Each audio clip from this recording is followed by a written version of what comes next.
वक्त जब किसी अपने खूबसूरत रिश्ते के साथ होते हैं तो कितनी जल्दी से गुजर जाता है, लेकिन जब वही रिश्ता हमसे दूर जाता है तो ऐसे लगता है जैसे वक्त गुजर ही नहीं रहा। हमारी कोई पसंद का काम हो तब भी वक्त का तायुन कुछ और होता है, और अगर किसी नापसंदीदा काम में पड़ जाएं तो वक्त गुजरता ही नहीं है। तेज चलने वाले जिस्मों के लिए वक्त कुछ और है और हल्के चलने वालों जिस्मों के लिए वक्त कुछ और है। लेकिन आखिरकार ये वक्त है क्या, और क्यों अभी तक फिजिक्स और मैथमेटिक्स इसको बयान करने में मुकम्मल तौर पर कामयाब नहीं हो सके? इन सब सवालों का जवाब जानने के लिए देखते रहिए मेरा चैनल रेजोनेंस।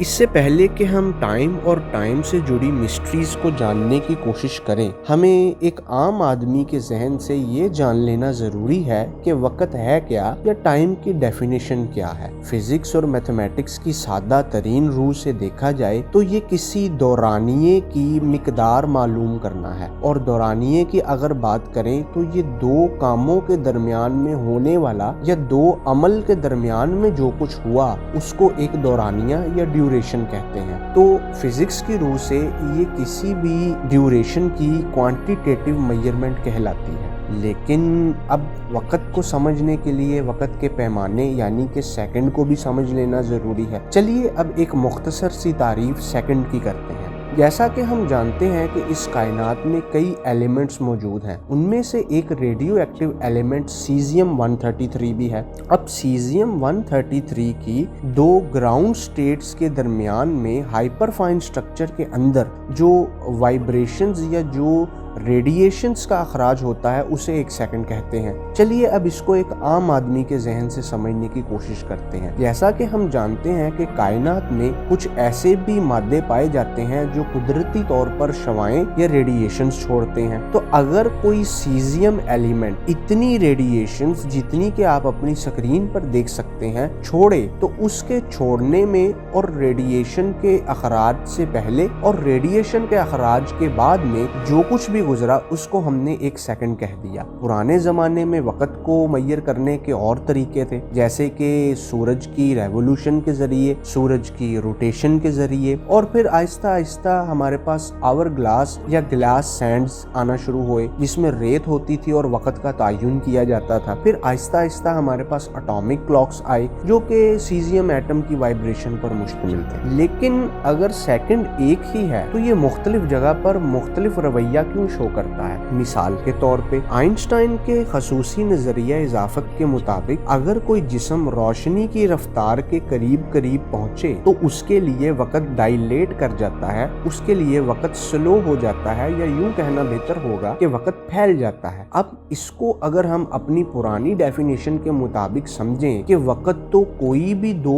इवेंट्स के दरमियान में होने वाले लम्हों को मैयर करना है, तो फिर तो हमारा सेकंड तब्दील नहीं होना चाहिए। जैसे न्यूटन ने कहा था कि वक़्त एक दरिया की तरह है जो एक ही समत में बहता है, और एक सेकंड जो अर्थ पर है वही कायनात में हर जगह पर होगा। लेकिन आइंस्टाइन ने हमें बताया कि स्पेस और टाइम रिलेटिव हैं, ज़मान और मकान में इजाफियात पाई जाती हैं, ये खसूसी नजरिया इजाफत को फॉलो करते हैं, और कोई जिस्म जितना तेज हरकत करेगा उसके लिए वक़्त का तायुन उतना ही स्लो हो जाएगा। इस डेफिनेशन से ऐसा मालूम होता है कि वक़्त या टाइम किसी की माइंड की स्टेट को कहा जाता है। जैसा कि हमने पीछे जाना अपने इंट्रोडक्शन में कि अगर किसी खूबसूरत रिश्ते के साथ हों तो वक़्त स्लो होता है, और अगर उसी के दूर हों तो ऐसे लगता है जैसे वक़्त गुजर ही नहीं रहा। हालांकि सेकंड का तायुन दोनों के लिए एक होता है। तो हम यूं कह सकते हैं कि वक़्त इंसान की ज़हनी कैफियत का नाम है। ये एक ऐसी लड़ी है जो इंसान को माजी से मुस्तकबिल में लेके जाती है। तो यूं कहना सही होगा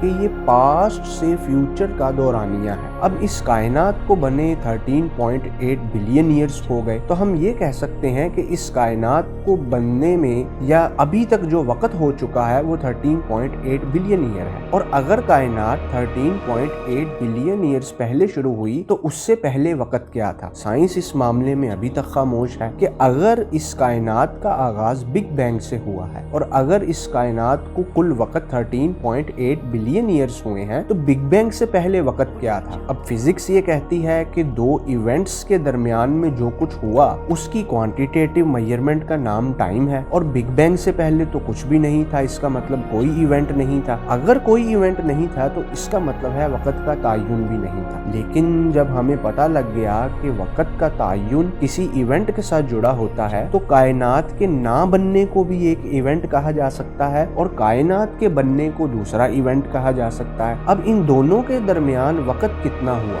बात करने का मकसद ये है कि कितनी वक्त तक या कितनी देर तक कायनात वजूद में नहीं आई। अब ये सवाल थे जो साइंस को जिसने फंसा दिया और मजीद नए से नए नजरिए आते गए। लेकिन अगर साइकोलॉजी, ह्यूमन ब्रेन की बात की जाए तो इंसान इसको परसीव करता है और अपनी परसेप्शन में लेकर आता है। इंसान के नजदीक जो कुछ हुआ और जो कुछ हो चुका है या जो कुछ आगे होगा, उसी के गुजरने का नाम वक्त है, जो कि एक लड़ी को फॉलो करता है, यानी माजी से हाल और फिर हाल से मुस्तकबिल में जाना। लेकिन खैर अभी और भी बहुत सारे सवालात हैं, जैसे कि अगर किसी ब्लैक होल के गिर्द ग्रेविटेशनल पुल बहुत स्ट्रॉन्ग हो तो उसके लिए टाइम एग्जिस्ट ही नहीं करता। और क्वांटम फिजिक्स का तो यहाँ तक मानना है कि क्वांटम सिंगुलैरिटी, जिसको ब्लैक होल का सेंटर भी कहा जाता है, उसके अंदर वक्त होता ही नहीं है। ये कुछ ऐसी स्टेटमेंट्स हैं जो इंसान के जहन को कंफ्यूज करती हैं। अब रिलेटिविटी की बात करें तो तेज चलने वाले जिस्मों के लिए वक्त का तायुन क्यों कम हो जाता है? चलिए इसको एक सादा इंसान के जहन से समझने की कोशिश करते हैं। जिस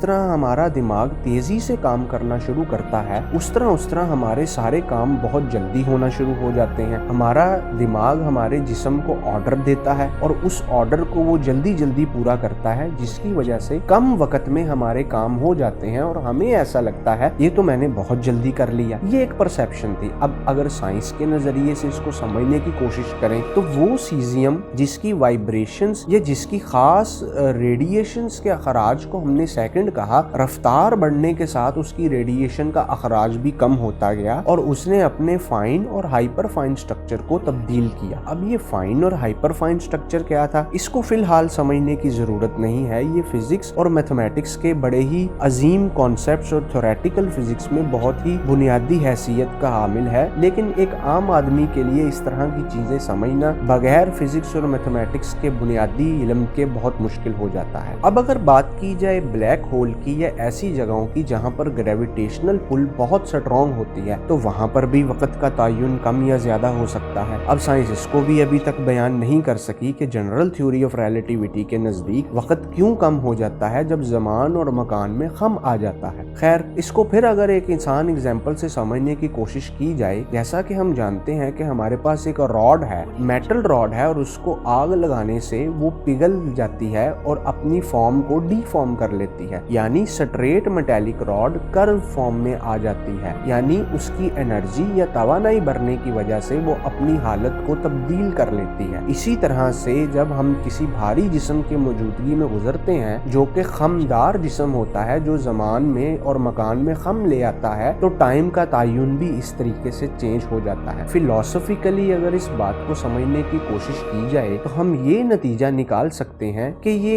एक जहन की ऐसी कैफियत है जो इवेंट के बदलने से चेंज होती है। यानी इसको यूं कहना बेहतर होगा कि हमारा काम इस बात का तायुन करेगा कि आपका वक्त किस तरीके से गुजरेगा। अब यूएस नेवल ऑब्जर्वेटरी ने एक्सपेरिमेंट्स किए जिसमें उसने नेवल ऑब्जर्वेटरी के क्लॉक के मुताबिक बाकी मुख्तलिफ क्लॉक्स को सिंक्रोनाइज किया और फिर उनको जेट तैयारे पर बिठाकर दुनिया के चक्कर लगवाए। और जब वो वापस यूएस नेवल ऑब्जर्वेटरी में आए तो हमने देखा कि उनकी सुइयां आगे पीछे थी, उनमें कुछ नैनो सेकंड्स या बहुत ही कम सेकंड्स का फर्क था। खैर वक्त एक ऐसा नजरिया है जिसको अभी तक फिजिसिस्ट और मैथमेटिशियंस मुकम्मल तौर पर नहीं बयान कर सके। कई लोग कहते हैं ये ज़हनी कैफियत है और कई लोगों का मानना है कि ये दौरानिये की क्वांटिटेटिव मेजरमेंट है, किसी ड्यूरेशन को या किसी दो इवेंट्स के दरमियान में जो कुछ हुआ उसको मापने का नाम है। खैर वक्त तक तो बात समझ में आती है, लेकिन जब हम सेकंड की बात करते हैं तो ये प्लेस टू प्लेस और टाइम टू टाइम वेरी करता है। जैसे कि हमने जाना कि ये किसी भारी जिस्म की मौजूदगी में कम हो जाता है और किसी तेज चलने वाले जिस्म के लिए भी इसका तायुन कम हो जाता है। खैर ये कुछ ऐसे सवाल हैं जिनका जवाब अभी तक इंसान नहीं ढूंढ सका। कायनात से पहले वक्त क्या था और कायनात के वजूद के साथ ही वक्त क्यों वजूद में आया। इंसान बेबस है और कुछ भी नहीं कर सकता। ये थी हमारी आज की वीडियो। अगर आपको हमारी वीडियो पसंद आई तो हमारे चैनल पे लाइक, सब्सक्राइब और कमेंट जरूर कीजिएगा। तब तक के लिए गुड बाय।